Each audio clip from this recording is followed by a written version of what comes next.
Are dogs able to manipulate us? Do they understand that concept to be able to try to take from us regardless? Just they know what they want, they know what they desire, and they're just going to do whatever and push your buttons in any sort of way to be able to get what they want to get. Something that I've been really sitting back and looking at these animals and realizing how smart they really are. My name is Mark Anthony Dubose Jr. I was born July 4th, 1986. I want to say thank you for tuning in. Today I'm talking about something that's very interesting because it's something that a lot of even science and scientific problems and processes and tests and things that they do with these dogs are, in my mind, they're very flawed. They're very flawed in the concept and the idea of just thinking that the dog is all of what you see in that moment of what that dog is all about, not paying attention to anything else that could possibly be going on. And in my mind, with just my belief system, is there's always stuff on the unseen that's going on that I can't actually see. There's just things that are going on that are happening regardless if it's you can see it in that moment or not. You don't really know everything. And that's kind of how science kind of projects everything, is what they see. And if what you've seen, you would say, oh, that's what's going on, as opposed to not really knowing more into what's going on and to say the real picture. Because something that I would say is, if the dog is unable to manipulate, if the dog is unable to do any of that, then we would have pretty much like across the board 100% good dogs. We wouldn't have dogs that were, say, so-called aggressive. We wouldn't have dogs that are so-called reactive. We wouldn't have dogs that are biting people and biting other dogs. Dogs just wouldn't be doing that if they were this just like machined program that just they don't have anything else but what we tell them to do. That they just do what we tell them to do, and they don't have their own ways, their own existence, I guess I can say. But in reality, they do. And that's something that I realize is really powerful about the dog, which is pretty incredible. Because the other animals that I work with, they're not the same. They're just not the same. You can learn about a chicken in the matter of raise one for 6 months and you see what's going on with the thing. There's just not much going on. With a dog, it's in reality a lifetime type situation that we're going to constantly keep seeing and learning more about what they're actually able and capable of being able to do. They're absolutely incredible. Because I just noticed this transformation that I'm going through with my Shepherd Kahi here, is seeing the differences of what's happening. At first, he started to be real pushy in a way of demanding, with like literally hitting me, nudging me, pushing me, just doing all that. Like literally, it was just body to body physical contact. Was him saying, I wanted this, I wanted this. So it's him on his own self saying, I want to do this. I don't care what you want to do. So he's telling me what to do. So that means he has his own life. He has his own wants. He has his own desires. He has his own passions. He has his own drives. He has his own everything. He's not a part of me. He's his own body, his own being. And in that sense, he's telling me what to do. So he would do something, and then I was like, okay, go ahead and go do that. He does that, and he leaves me alone, and we're good to go. But when I started to deny that access, when I started to say, no, you're not going to tell me what to do anymore, it turned into kind of like he had to figure out a new game, a new way to still be able to get what he wants. And I believe that this here is the next part, the stage with most of us that we fail at, that we don't continue to keep moving forward. That now what he does is he gives me the classic, what they call the puppy eyes. He just, especially in the kitchen, I don't know why, I'm just weird. I don't allow dogs in my kitchen. And I have a house set up like perfectly it's one way in and one way out. It's not this huge island that I got two way. No, it's just, you don't come in my, even if I don't care what kind of house I have. Dogs are not allowed in my kitchen. Unless I allow you to come in, I throw you something, but still I throw you something where you're at. Dogs just not allowed in my kitchen. And he's always known that since day one being in the house. And then lately, he's been doing this whole, like he'll lay there and try to look all pretty and give me these little eyes like, I'm here, I'm here. And then now when we're outside on the patio, he comes here, he just comes real close. He's like, I'm here, how you doing? And it gets me to want to touch the dog. It gets me to want to like, oh, good boy. It gets me to want to like, give the boy a treat because he's being nice. He's being polite. He's doing what it is that I'm looking for. And he's finally like no longer just pushing. Because even right this second, he didn't even do the nudging thing. He just gracefully put his nose right on my hand and he just looked right at me. He's like, hey, how's it going? And in that sense, this sense right here is that time that I'm going to look at it and say, we're still not in the clear. We're still not okay. Because instead of him just doing the whole physical pushing, which at the end of the day is a manipulation of manipulating me to do something that I don't want to do to give him what he wants. Now he's adapting to a new way of, well, let me try this to see if I can get you to move, to get you to react. I'm still not in the clear yet, because I've noticed that I'm not in the clear yet because I gave into it a couple of times. And then I saw the dog just going right back to just doing this. He's so convenient because he's so easy to see the foolishness. My other dogs, it's much harder to see the foolishness in reality. They're much subtler. So when they go back to kind of being, a good word to use is disobedient, or being just destructive, it's small little things. But this dog, he just goes from like 0 to 100, and in one instance, it's incredible to be able to see.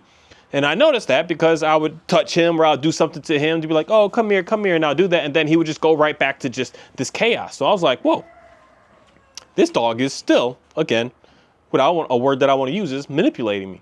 He's still trying to force me. He's still trying to dictate to me. He's still trying to tell me what to do. He's just coming up with a different plan, a different way to get here. And in my mind, I'm kind of looking at it as maybe only just 2 ways that a dog is able to manipulate, where us as humans, we have almost an unlimited amount of ways being able to do things. So I'm going to continue to keep on working through this, say, next stage, this next hump of where we're at. Because I noticed, like, say, today, we're working with this dog, that my word is very powerful today. It is extremely powerful with this dog. When I say to stop, we stop. When we go over here, we go over here. When I say to get out of this, we get out of this. It's starting to become very powerful. And in that very powerful sense, it's almost like he still has this little bit in him that he wants to still just keep dictating to me. He still wants to keep demanding to me. He doesn't want to just let it go. And in my mind, I'm thinking of that in a way of, not that he's even trying to be disobedient, but just these dogs, not all of them, but certain ones, just want a certain leader. They don't want just anything. They want something specific. They want something that's the easiest word to use is consistent. They want a consistent, a neutral leader. They don't want one that's quick to anger. They don't want quick to excitement. They want a consistent, neutral leader. A leader that no matter what's going on, they're just going to be the same. They're just the same regardless. They're happy, they're sad, they're the same regardless of, you can't even tell the difference between it. That's what certain dogs are looking for, and that's what I noticed that this dog in reality is looking for. He wants me to be just dead on. I don't care what's going on in your life, man. You better come here and you better be able to be that same being all the time.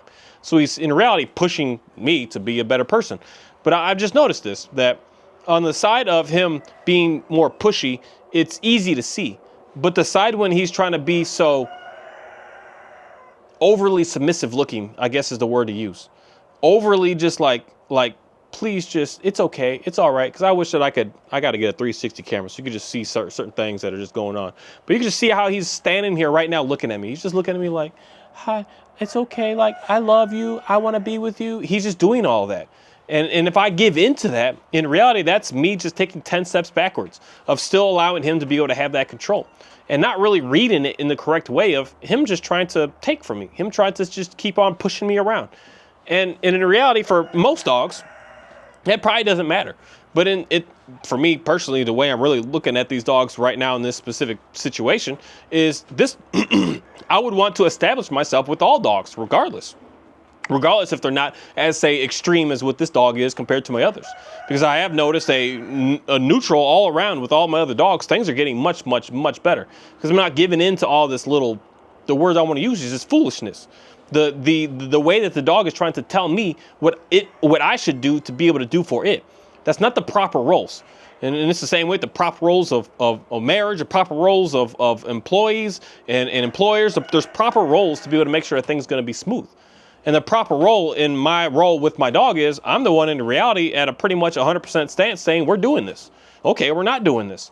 And that takes everything off the dog and it makes him just chill. It makes him relax. It makes him not have to worry. It makes him not have to be on edge. It takes the anxiety away. It takes the reactivity away. It takes everything away because they don't need to worry about anything.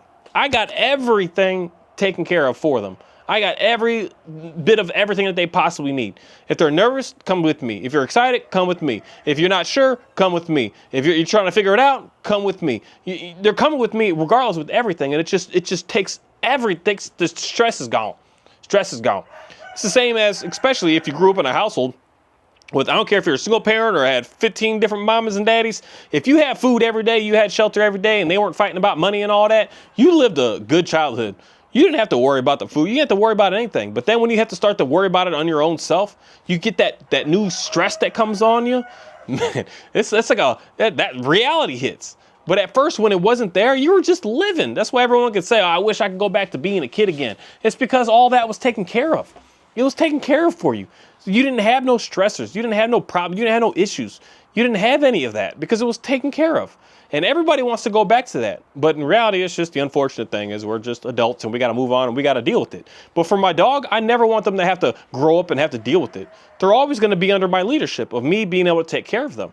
And that just gets them to just be calm, relaxed, and chill. And every instance, they're going to be looking at me of, okay, now we're going to go and do this. Not them telling me I wanted this and I wanted that. That was a big thing with my Border Collie that I'm still, I mean, I've had him for coming on, is it 8th year now? Yeah, 8th year. Man, boy, about to be 8 years old. Or you just turned 18. I think your birthday is the 12th of November. So he just turned 8 years old. My goodness, time just moves. Time just moves. But so for 8 years, this dog has been kind of pushing me to, I know what we're going to do next. We're going to do this, we're going to do that. So I'm changing that on him. And I'm already starting to see him relax. Because there's the biggest thing for me is trying to tell him to go back to the patio if he's doing something I don't want him to do. I just say, Oreo, go home. Now he just walks. He just goes. No pushback. Before, I'd have to like yell about it. I have to get loud about it. I have to like walk halfway up there with him. I have to say it 15 different times. I'm noticing that across the board, when I'm the one that's saying, okay, we're going to go do this now and we're not doing this now. Okay, you can do this now and you can't do this now. When I'm saying in everything is just, it's much, much smoother. And then not give it in because I don't know what it is. It's the collie, my Border Collie, because he does the whole puppy eye little thing too. And the same with my Shepherd and all the dogs do it in reality. They give it a little puppy eyes like, oh, but please. And especially when they like want another treat or something. Oh, but please. They're always doing that. That is, in my mind, the last time to give into what it is that they're asking for. Because it's not feeding the right mindset. It's feeding a victim mindset. It's not feeding something that is might not be the right word, but a powerful, strong, stable, consistent mindset. It's creating something of, if I just keep poking, I get what I want. And no, you shouldn't be giving in to something. This is something that is huge. I don't know why they even teach this. A lot of guys teach this in reality for like dating stuff and everything, but it's a horrible way to go. If you see that a girl is all sad looking, all in her feelings, just leave her alone. Leave her alone. But we got the guys that are out there, go ask her, go console her, go do all this stuff to her, try to make her happy, try to make her feel good. You'll never, ever make that girl feel good. You'll never, ever make that dog feel good by just giving into the things that it's sitting here acting all sad over. You're not going to make it feel good. And in reality, it may make it feel good in a short burst moment, but then it's going to go back to worse. And then now it's going to need more and more and more. So at first you gave it one treat and it's like, oh, it makes it look better. And then later on you notice that you're going through a whole half pound of cheese to be able to convince this dog to just be able to chill. And then it just goes back into this like anxiety ridden, just crazy, maddening sense again. And then you got to keep dosing it. In reality, the best thing to do is just completely ignore it. And understand that there's growth that needs to go on with us if you feel the need of, I have to do something in this. I have to care for, I got to do something. You're already feeding them, hopefully. You're already giving them water, hopefully. You already again, they don't really need all that great shelter as much as we think that we do. But most of us are over sheltering our dogs. And in reality, for some of our dogs, they're making it worse on the dogs because we're over sheltering them, or getting them to be scared of the rain, getting them scared of the cold, getting them scared of the heat, and getting them nervous, all this. But we're doing all this for these dogs. That's more than enough. Everything extra should come because of something that you just have it in your heart of, I want to do this.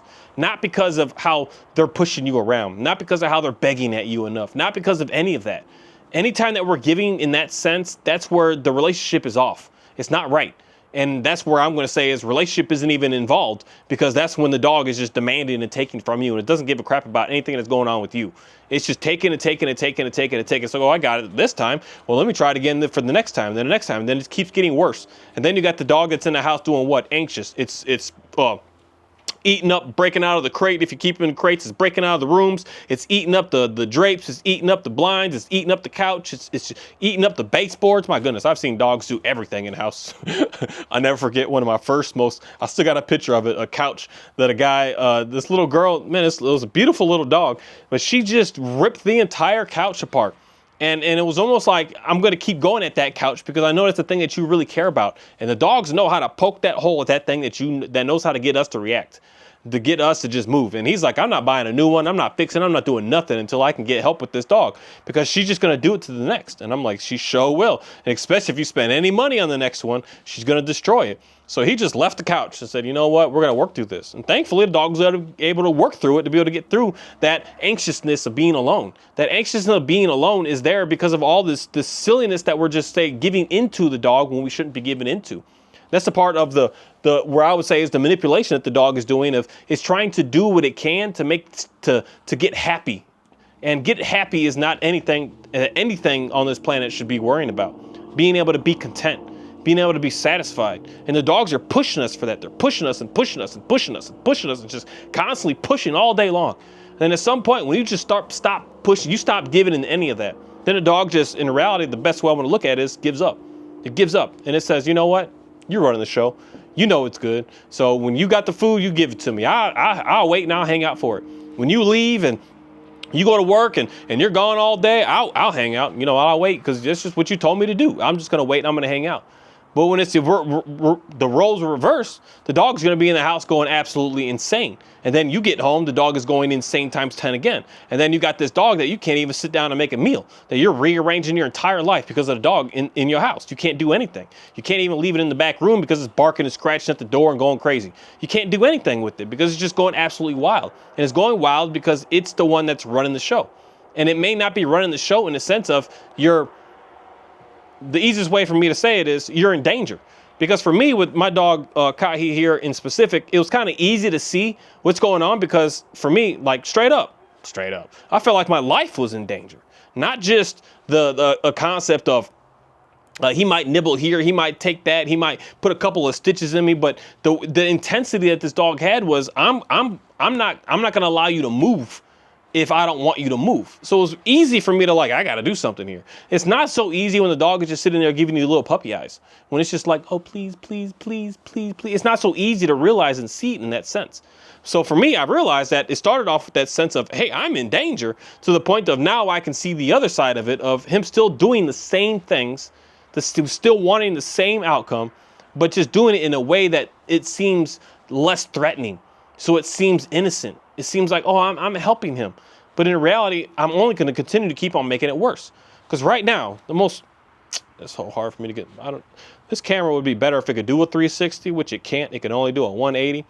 But it would be better if it could do a 3 so I can get different, but whatever. DJI, man, I got all kinds of recommendations. I send y'all emails here and there about how to upgrade things and do stuff. And clearly you don't take anything that I have to say as valuable. But I'm going to still keep sending y'all messages anyways of how you can upgrade your camera systems that won't cost you nothing more in hardware, especially software things, to be able to upgrade y'all stuff to make it much better for users to be able to use. That you could do a software upgrade. A lot of these things that I talk about with it, but it is what it is. But even now that he came up to me with these little, oh, please, and I still don't feed anything into it, this dude is coming to the point of now, everywhere I go, of just laying down and hanging out as calm as all can be. It still takes him a couple of seconds. So where am I? I'm about 18 minutes into this video. So I've been sitting out here I've been sitting out here. But especially if I'm sitting here trying to make a video and get to talking, I really want them to be able to just settle and hang out. Or if I'm just looking at a video on my phone, but it's taking him literally like a fraction of the time to just get to the point of laying down. And my main thing is when I'm looking at when I'm laying down is laying down with your head down. Laying your head down, not just like laying there still alert looking around, but laying down. He's just laying down, completely disengaged, about to take a nap at this moment because he's got nothing to worry about. Nap time is right now. Because in reality, again, these dogs, they should be sleeping about 20 hours a day, 18 to 20 hours a day. And for me, I'd rather push that to the 20 to 22 hours a day. And those hours that we're up doing stuff, we're engaged, we're making something happen, we're working. Otherwise, it's complete downtime. And most folks, y'all don't have that downtime. The dog is just on edge, and that's creating a worse animal in the end because it doesn't know how to settle down. And I've just noticed that every little thing, you give it his little baby eyes and he just goes and he just disengages. And at some point, all that's going to go away. He's going to stop coming up and nudging me all the time. He's going to stop coming up, giving me these little baby eyes all the time. He's going to stop completely all of that. I'm almost going to guarantee it, but I'm just going to have a wait and see, because I can see the shift starting to happen. Especially inside of the house now, when I'm cooking, I don't ever give him no food, no nothing. But all of a sudden, he's just standing by the opening. He's just like, "Hi, how you doing?" And I'm like, hi. Like, how you doing? He's so quick on his name. I'm trying to figure out how to get him to even, my other dogs already know to disengage. Even if I use your name, if I'm not speaking, he needs to know when I'm speaking to him and not just speaking of him. I know that the dogs are capable of being able to do that, but we'll get there at some point. He just hasn't been around me enough, I don't think.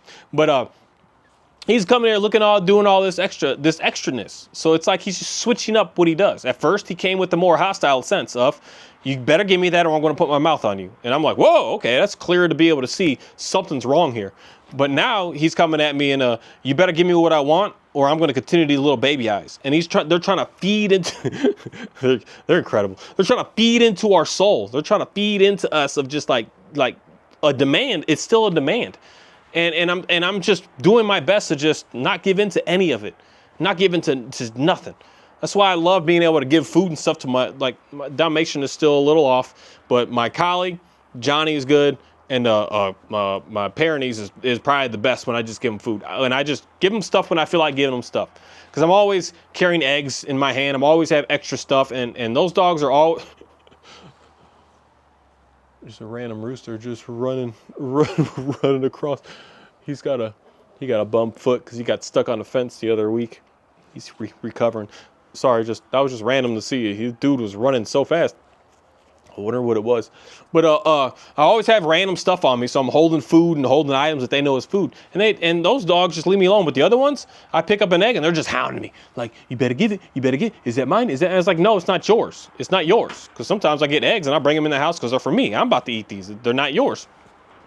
And I'm noticing that a lot of that is starting to go away, especially when I don't feed into that demand that they're saying, you better give me that.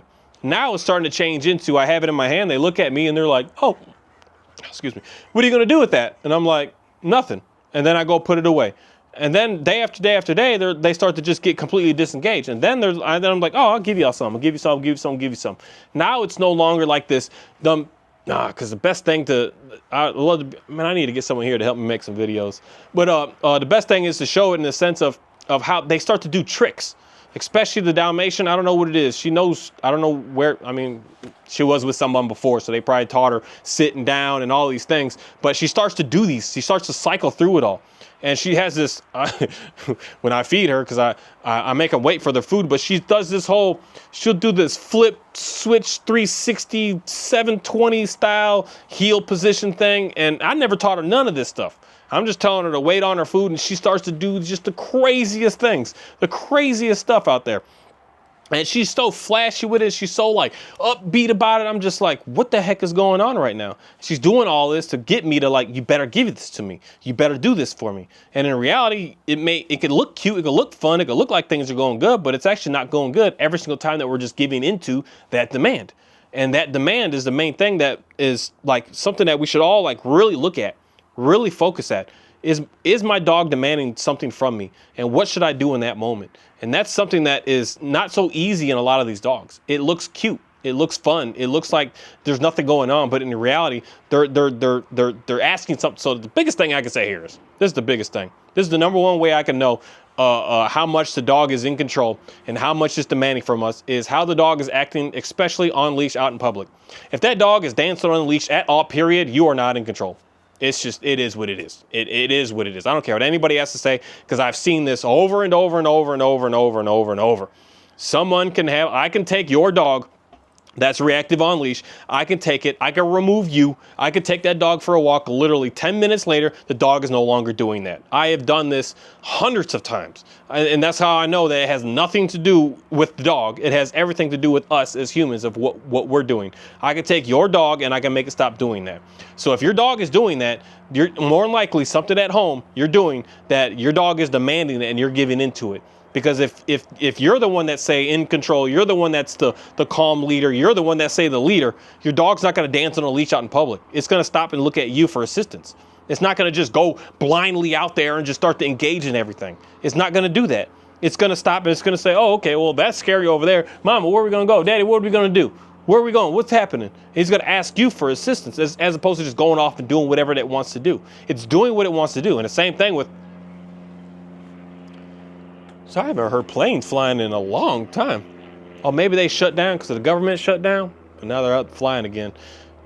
I never knew that the government ran planes to be able to run. I thought that was private. I had no idea that was a governmental thing.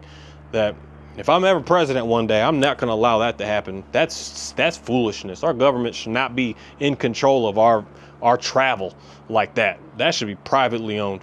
And I will guarantee that it would be ran way better, unfortunately, if it was privately owned, because most privately owned stuff is much better than government ran stuff. And we could look at that with even just looking at the rockets and stuff that we build. If it's government funded, it doesn't go anywhere, and we need it to be private. But sorry, I just got off topic because I haven't heard a small plane like that in months. My goodness, it felt like forever. Yeah, it's been months. I guess they were shut down for 2. But I'll almost guarantee that something at home that you got going on, that you have going on, that you are giving into this dog, and this dog is demanding from us. And it may be cute looking. The dog just gives you those little puppy eyes, and you just go pet it. In that sense, I would just withhold. I would just hang back. I would just stop that, because it has nothing to do with the dog. It has everything to do with us. Thank you.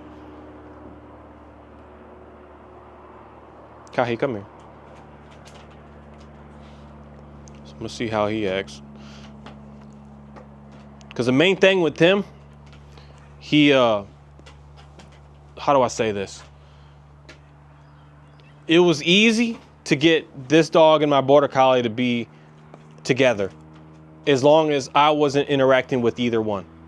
As soon as I would touch one, because even like right there, because Kahi gets up and he looks at Johnny. He's like, no, get away. I'm the only one that's supposed to be here. And he had a horrible thing because Oriole's just sitting right here. Oriole, come here. Come here. He's just laying right here, right next to me. He had this horrible thing of, you can't touch him. Because even right now, I can see it in Kahi. He's just like, I don't want your paws on me right now. He's like, you can't be petting on him. You're going to only pet on me. And I don't want to use it in the sense of saying like that's just some jealousy or something. Go, Oreo, get down. Because I can see it. I can see him hyping up. He starts to hype up like, no, you can't pet him. You can't be on him. But Oriole's getting much, how do I say it? Much more, I don't give a crap, dude. I'm here with him and I'm doing what I want to do. Because right now he's just putting a lot of pressure on him, following him all around, and he just gets this craze to him. So when I see him acting like this, he's just got to be smelling all on him. But Oriole's getting so, he just doesn't care anymore. He doesn't care. He used to, I believe that he used to care so much because it was the wrong dynamic that Kahi, my shepherd, was the one that was starting to become number one. And then he was fighting Oriole was fighting him to make sure that he couldn't be that. Oriole's fine with, he doesn't care what number he is as long as I'm that number one. He's just like, I don't give a crap. But it wasn't like that at first. I would pet him and then they would instantly go into this, especially. I could pet Kahi. Watch out, man. Back up. I don't want you over there. Back up. Back up. That I could pet Kahi all day. Oreo would just, he's like, whatever. But the moment that I would pet Oreo, my collie, that boy would come bum rush over and just go into a full rage fight. He would just go, it would just be this like blind, just, he wanted to attack him. So then of course, my collie's got to defend and fight and stand up for himself. He can't just keep getting beat down and broke down every time. That was one of the biggest things that, because my shepherd will constantly do that. He constantly just stand there and look like, oh, I'm so cute. I'm so this, please pet me. I'm the innocent one here. And I realized like, no, dude, you're not the innocent one here. You're the one that's causing a lot of this chaos going on right now.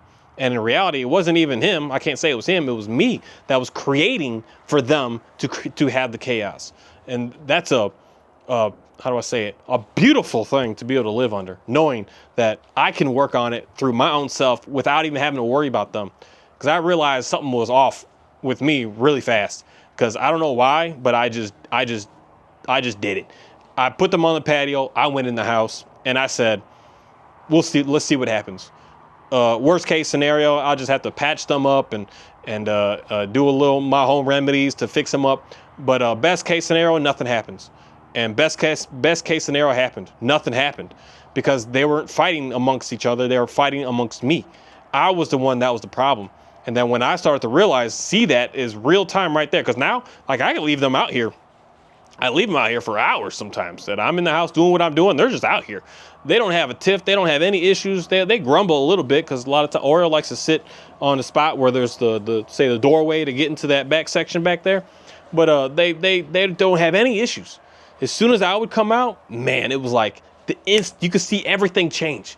Everything changed. They're out here laying down, hanging out. I'm not out here. I open that door up. I come out. All of a sudden, you can see all the dogs are just looking wild. And I've noticed, like, man, that's all me. It's all me. It's got nothing to do with these dogs. There's nothing wrong with these dogs. It's all me. And I worked on that and worked on that. And I'm starting to see the difference starting to happen. Because even just right there, that situation that was just happening right now, man, 2 months ago, that I would have been, I'd have probably got bit because I never try to touch them if I'm sitting down because it was just, it's intense. These dogs are powerful. Anyway, these dogs are powerful. My goodness. I've seen what they're capable of being able to. Probably haven't even seen dogs go 100% yet. I don't want to see that, but it'd probably be impressive to be able to see. I guess I can see why certain people are like big on the whole dog fighting stuff that they used to do because these dogs are nothing to fool around with when they have it in their brain that they want to do what they want to do. They're nothing to play around with. That's why for me, everything that I say and everything that I see from, especially today, I have to see what I say before I give any recommendation on, hey, let's try this and hey, let's try that. Because I see how far a dog is capable of being able to do. I've worked with lots of people that have been bit by dogs and had many stitches by dogs. But a small bite by a dog can really just give you 15 stitches. A dog that is literally trying to go for damage, that dog they have, unfortunately. They've taken people's lives. And they could put you in a situation that they could break your arms, they could break bones, they could do serious damage. Serious damage. Because I'll never forget that story about the dog Mace. I think his name was Mace. From Shield K9 Haas, that dog, that Dutch Shepherd, where he rehomed him to a guy, then he had to bring him back. I know that dog didn't just do this little couple of stitches. That dog, certain dogs, it's not even a funny thing, but you're not gonna forget them. You're gonna have something on you, and not even just physically, but emotionally in you that's gonna be there forever, because they are powerful. They are very powerful, and I realize that it's everything that I'm doing that's creating that power. So if I can bring the intensity of that power up, I can also bring that intensity down to absolute nothingness. And that's what I'm noticing at this moment now. That intensity is going to nothingness. It's just completely disappearing. Especially with my colleague. He's just like, buddy, you wanna go and pee on everything? Go do it. That's taking a load off of me. And you want to sit here and hound all on me? He just disengages and lays down. He literally lays down and puts his head down. And he allows him to just sniff all on him. He's like, just sniff on me, buddy. Just get it over with. Get the heck out of here. It's a beautiful thing to be able to see, because that's, in reality, he's adopting my mindset of it doesn't matter. Nothing matters. It's okay. Like, I'm not gonna feed into it. I'm gonna ignore it and just move on.